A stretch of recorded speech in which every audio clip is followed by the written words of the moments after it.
la COP de Belém sera la COP de l'accord sur le financement de l'action climatique mondiale ou ne sera pas. Le Conseil de l'Union européenne du 21 octobre l'a d'ailleurs souligné, je cite le communiqué officiel, l'accent est mis sur l'importance de rendre les flux financiers compatibles avec les objectifs de l'accord de Paris. Madame la ministre, nous pourrions donc penser que vous allez à Belém avec des propositions fortes de renforcement des fonds dédiés et particulièrement des aides au développement, évoquées aussi dans cette réunion d'octobre pour accompagner les efforts d'adaptation.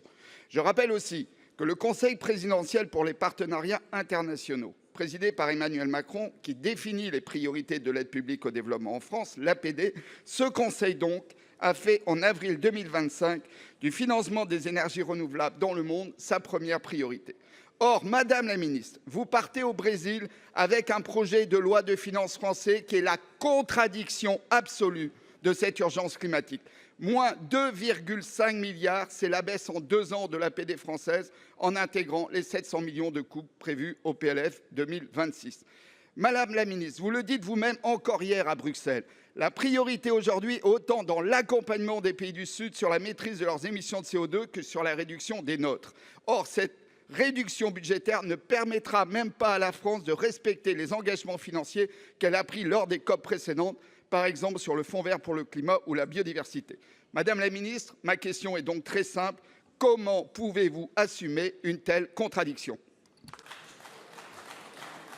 Madame Monique Barbu, ministre de la Transition écologique, de la biodiversité et des négociations internationales sur le climat et la nature.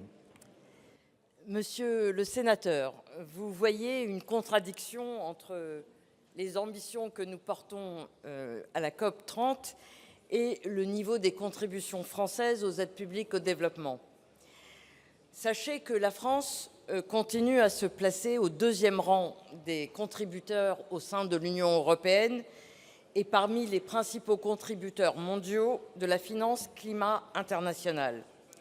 En 2024, la France a mobilisé 7,2 milliards d'euros de financement climat à destination des pays en développement, dont 3 milliards spécifiquement sur les questions d'adaptation. C'est bien davantage que l'objectif de 6 milliards d'euros qui avait été fixé par le président de la République. Preuve que nous tenons nos engagements financiers.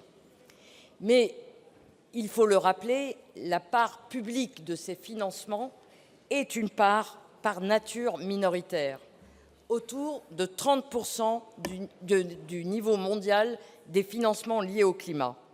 Et donc tout l'enjeu pour nous, c'est effectivement de mobiliser massivement des financements. Il faut donc créer les conditions pour être sûr que des investisseurs privés s'engagent avec nous, et c'est dans cet esprit que le président de la République avait construit le pacte pour la planète et les peuples qui a été lancé en 2023. Enfin, je sais que, comme moi, vous souhaitez engager des financements innovants.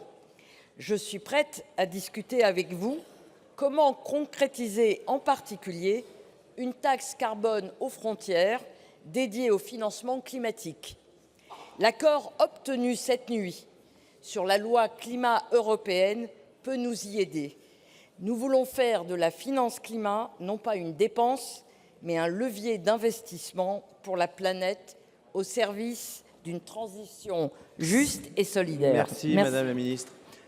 Monsieur Dantec, pour 24 secondes précisément. Oui, très rapidement, je voudrais m'adresser... Je vous demande d'être attentif.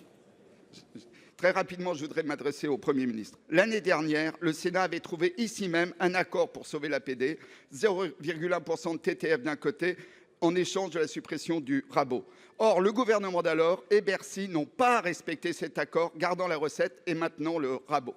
Monsieur le Premier ministre, sachant votre engagement à soutenir les compromis, je vous propose donc de soutenir rétroactivement cet accord du Parlement et de remettre les 700 millions de l'année dernière dans le budget de 2026.